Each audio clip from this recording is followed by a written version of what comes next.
bienvenidos a mi odisea literaria. Yo soy Estíbaliz y hoy os traigo la primera mitad del wrap-up de mayo. Concretamente hoy os voy a hablar de las 4 colaboraciones que hice durante ese mes y de otro libro que es bastante especial porque no es una lectura normal, digamos.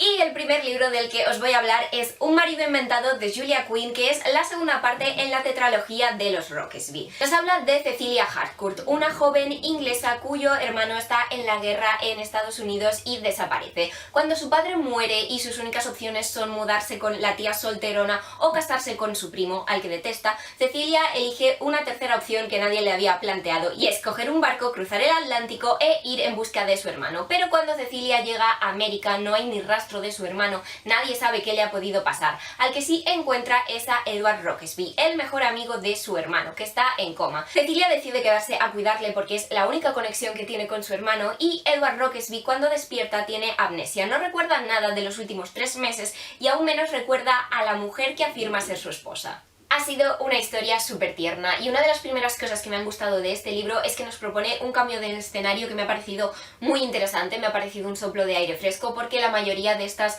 novelas románticas históricas se desarrollan en Londres o por lo menos en Inglaterra, entre bailes y vestidos elegantes, pero este no, este se desarrolla en Estados Unidos en plena guerra. Eso significa que la historia tiene un tono menos ligero. Y no malinterpretéis esto porque se lee con la misma agilidad que siempre, es súper rápido, pero sí que entran en juego problemáticas o temas algo más serios.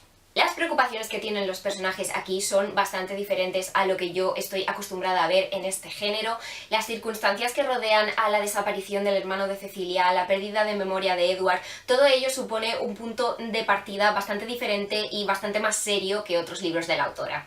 En cuanto a los personajes, Edward me ha encantado. Es justo, leal, honesto, buen amigo, buena persona, y me ha hecho sentir fatal el pobre con la frustración que tiene por haber perdido la memoria, por no recordar qué le ha pasado a su amigo, al hermano de su supuesta mujer. Y a mí personalmente Cecilia también me ha gustado mucho. He leído reseñas de gente que decía que es un personaje muy manipulador, que no les cae bien porque miente a Edward, le hace creer que están casados. Pero a ver, en un mundo ideal, sí, la mentira es lo último a lo que debemos recurrir, pero Cecilia es una mujer soltera, sola, en un país extranjero a la que nadie quiere ayudar hasta que dice que está casada con un capitán del ejército. Y por Dios, ella lo único que quería era información sobre su hermano desaparecido en combate. Es que un poquito de humanidad, por favor, no estaba pidiendo tanto. Sí, es lamentable que se vea obligada a recurrir a una mentira, y es lamentable que la gente, el ejército, solo le haga caso cuando creen que es la esposa de un capitán. Lo dicho, en una situación ideal estaría muy mal que Cecilia mintiera de esa manera, que Cecilia mintiera a todos, pero en especial a Edward, haciéndole creer que se han casado y que él simplemente no se acuerda,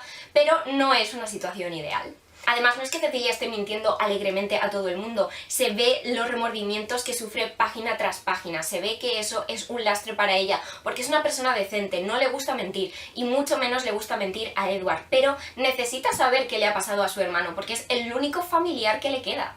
O al menos el único familiar decente que le queda y que se preocupa verdaderamente por ella.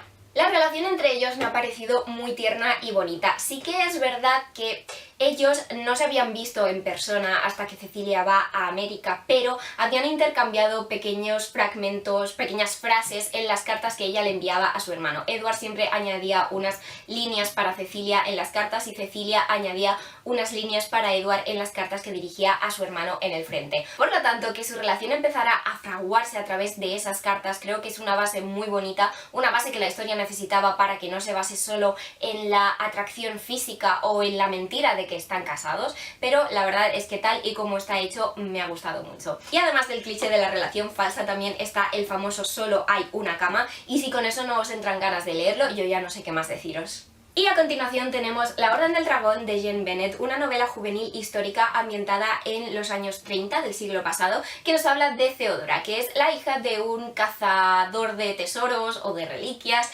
a la que le apasiona el trabajo de su padre, pero su padre nunca le permite acompañarle, siempre la deja en un hotel al cuidado de una institutriz mientras él se va a hacer su trabajo con su ayudante Hugh. Pero un buen día Hugh aparece en el hotel de Theodora y le dice que su padre ha desaparecido y que deben ir a buscarlo juntos siguiendo las pistas que su padre ha dejado en un diario. De modo que Theodora y Hugh, que tienen una relación bastante tensa porque él le rompió el corazón hace unos años, se embarcan en un viaje por Rumanía, por los Cárpatos, por un montón de pueblecitos montañosos y brumosos en busca de su padre y de la reliquia que éste estaba buscando, el anillo de Vlad el Empalador, es decir, el anillo de Drácula. Antes de este libro yo solo había leído a Jane Bennett en el género contemporáneo, libros que me gustaron bastante, pero este libro me ha demostrado que también se le da genial escribir ficción histórica con un puntito de magia y fantasía. Yo personalmente siempre disfruto consumiendo este tipo de historias que van sobre la caza de un tesoro, el descubrimiento de un tesoro antiguo, de una reliquia. Siempre me encantan, para mí suelen ser un acierto, pero no esperaba lo mucho que me iba a gustar, lo mucho que me iba a atrapar desde la primera página. Me parece que es una historia sorprendente, sobre todo por su dinamismo. Es una historia que rebosa acción y para mí el ritmo no decae en ningún momento, es un torbellino de aventuras constante y además me parece que el misterio está muy bien entrelazado con la trama y sobre todo hacia el final tiene un par de giros argumentales que yo no me veía venir para nada. Además, los personajes principales me han gustado mucho, tanto Theodora como Hugh. Una cosa que hace Jane Bennett es dar a sus protagonistas aficiones o hobbies bastante curiosos y en este caso Theodora es una apasionada de las sopas de letras. Aparte de eso, me ha gustado que sea un personaje tan inteligente, tan vital y con tanto arrojo, pero esencialmente humana, porque no hay más que ver los sentimientos que le provoca Hugh, pero también las emociones un poquito contradictorias que siente respecto a la relación con su padre. Hugh me parece un buen contrapunto a Theodora, me ha gustado la relación que se establece entre los dos, me gustan los momentos de humor que nos proporcionan cuando se tiran pullas o se toman el pelo el uno al otro. Lo que pasa que sí que os confieso que me habría gustado que la tensión romántica entre ellos estuviera un pelín más exacerbada. El único al que no he soportado, y eso que casi no aparece, es al padre de Theodora. ¡Qué hombre más insoportable, por favor! Os juro que no podía con él. El telón de fondo de Rumanía y los Cárpatos en los años 30 me ha parecido que añade un toque diferente a la narración porque por lo menos yo no había leído o no recuerdo haber leído nada ambientado ni en esa época ni en esa zona. Además, el hecho de que el folclore y las leyendas de Europa del Este jueguen un papel importante en este libro también me ha parecido un toque novedoso y por lo menos para mí bienvenido. Os lo dije hace poco en un vídeo de si te gustó esta película te gustará este libro, pero me parece que es la historia ideal para fans de películas del estilo de Indiana Jones, Tomb Raider o de series como Cazatesoros. La siguiente lectura de la que os voy a hablar es Doctor Who Conversión, que es el tercer cómic en la serie del 11º Doctor, interpretado por Matt Smith y publicado aquí en España por Fandogamia. Este es el tercer y último cómic en el primer año o el primer ciclo, el primer arco, como queráis llamarlo, del 11º Doctor en los cómics. Aquí se pone punto y final a una trama que ha sido constante a lo largo de estos 3 primeros volúmenes y me gustaría añadir que aunque la trama en sí es exclusiva de los cómics, hay pequeños detalles que me hacen recomendaros que os hayáis visto la serie primero, porque si no os vais a perder varios detalles del contexto y de la ambientación, de la propia historia del Doctor que a mí me parecen importantes. Lo primero que nos vamos a encontrar en este cómic son unas pocas páginas, muy pocas de verdad, es algo casi anecdótico,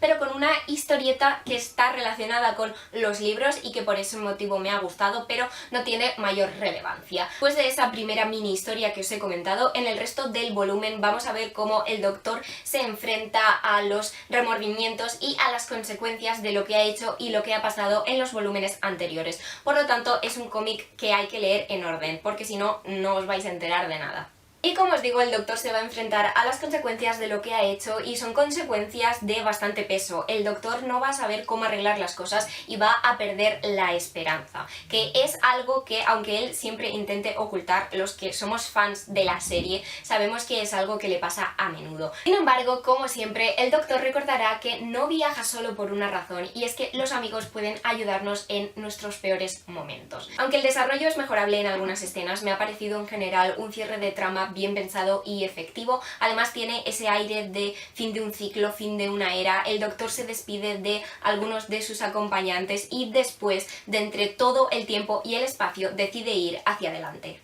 Y la última colaboración del mes de mayo fue mi libro de Peter Pan del mes y se trata de Wendy Darling de A.C. Wise. Yo ya tenía otro libro relacionado con Peter Pan escogido para el mes de mayo, pero me avisaron de que este retelling estaba disponible en NetGalley, lo solicité y me concedieron la colaboración, así que cambié el planning y me leí este. Wendy Darling es una historia bastante diferente porque la premisa parte de que Wendy ya es adulta y tiene una hija. Un buen día Peter Pan se cuela en la habitación de su hija y se la lleva creyendo que es Wendy porque se niega a creer que Wendy haya crecido. A partir de aquí todo se desarrolla en dos puntos de vista. Primero tenemos el punto de vista de Jane, que es la hija de Wendy, cuando está en Nunca Jamás con Peter Pan y los Niños Perdidos, y después tenemos el punto de vista de Wendy, que quiere ir a rescatar a su hija, pero no puede confesarle a su marido ni a la policía lo que verdaderamente ha pasado, de modo que coge, se prepara y se va volando a Nunca Jamás a salvar a su hija. Pero es un poquito complicado porque Wendy ha tenido una vida bastante difícil. Al volver de Nunca Jamás, ella se negó a renunciar a ese viaje, se negó a renunciar a esa experiencia y siguió pensando en ella mucho tiempo después de haber abandonado Nunca Jamás. ¿Qué pasó? Que sus hermanos crecieron, se vieron obligados también a crecer por las circunstancias. Inglaterra entró en guerra, su hermano pequeño fue a la guerra y volvió herido, John se tuvo que encargar de la familia porque sus padres habían fallecido en el Titanic. Wendy se negaba a renunciar a Peter Pan, a Nunca Jamás, se negaba a permitir que sus hermanos se olvidaran de ello y siguieran adelante con sus vidas, y al final la encierran en un psiquiátrico. Por lo tanto, el punto de vista de la propia Wendy está dividido en dos líneas temporales, una en 1917 cuando estaba interna en el psiquiátrico y la otra creo que es en 1938, bueno 30 y algo seguro, cuando va a buscar a su hija Jane a Nunca Jamás. Este es un retelling de Peter Pan muy oscuro y a veces puede llegar a dar, si no miedo, bastante mal rollo, pero es interesante porque la historia de Peter, la historia de Nunca Jamás, juega bastante con la dualidad entre niño y adulto, pero es sobre todo una historia sobre la infancia. ¿Qué pasa cuando añades a un adulto, a Wendy en este caso, a la mezcla? En ese sentido ha sido muy interesante porque además este libro nos presenta un país de Nunca Jamás que no es como Wendy lo recuerda. Ella se aferró a una versión de la realidad durante su tiempo en el psiquiátrico, incluso cuando consiguió salir de ahí, se aferró a una versión de Nunca Jamás que ahora va descubriendo y va recordando poco a poco que puede no ser la verdadera. Puede que la verdadera versión de Peter Pan, la verdadera versión del país de Nunca Jamás, sean más oscuros y peligrosos de lo que ella recordaba. Debo reconocer que una de las partes más interesantes del libro para mí ha sido los flashbacks de Wendy en el psiquiátrico, porque sí, la trataron de forma totalmente inhumana, pero me gusta mucho la relación que desarrolla con una de las internas que se llama Mary. Creo que su relación es muy bonita y me ha gustado ver que Wendy encontró en el sitio que menos esperaba a una persona con la que poder ser ella misma al 100%. La parte de la trama que tiene lugar en Nunca Jamás también ha sido bastante interesante, pero de una manera diferente. En este retelling, como en varios otros que he leído, nos presentan a Peter Pan como casi el villano, una persona cruel. Es egoísta, es manipulador y eso se refleja en la forma en la que trata a Nunca Jamás y en la forma en la que trata a los niños perdidos. Sin ir más lejos, os digo que algunas escenas de las que pasan en el país de Nunca Jamás me recordaron bastante a El Señor de las Moscas.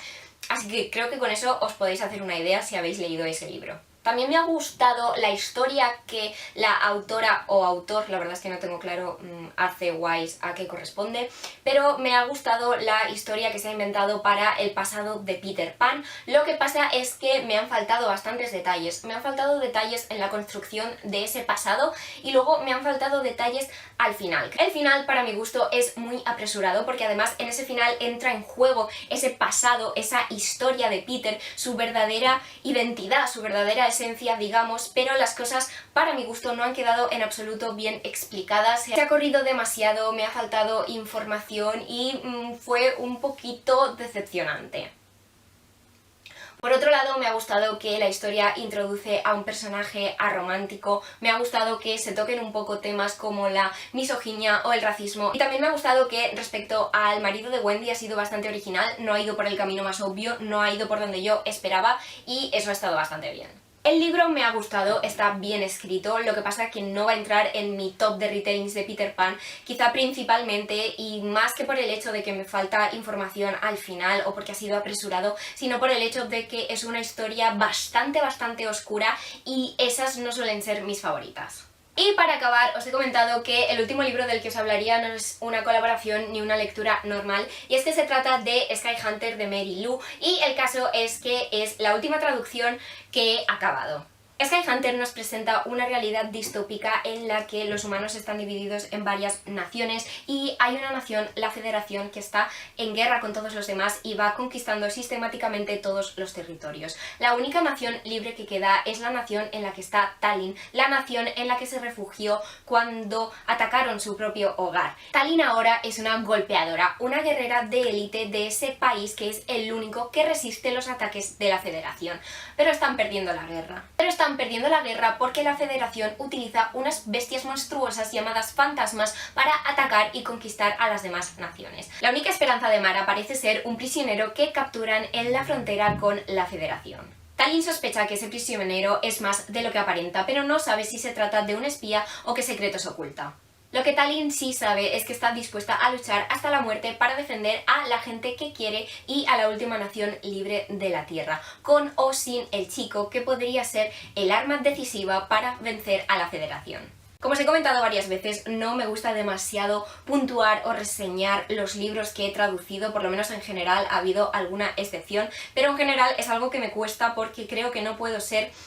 Iba a decir objetiva, pero una reseña nunca jamás es objetiva, pero me parece que mi punto de vista de un libro que he traducido es muy diferente, el disfrute que yo pueda tener con él es muy diferente que si lo leo por placer. Son horas y horas de mucho trabajo, de estar obsesionada y pensando en ese libro, en esa historia, en esos personajes, y creo que eso a veces puede jugar en mi contra, por lo menos en las semanas inmediatamente después a haber acabado esa traducción.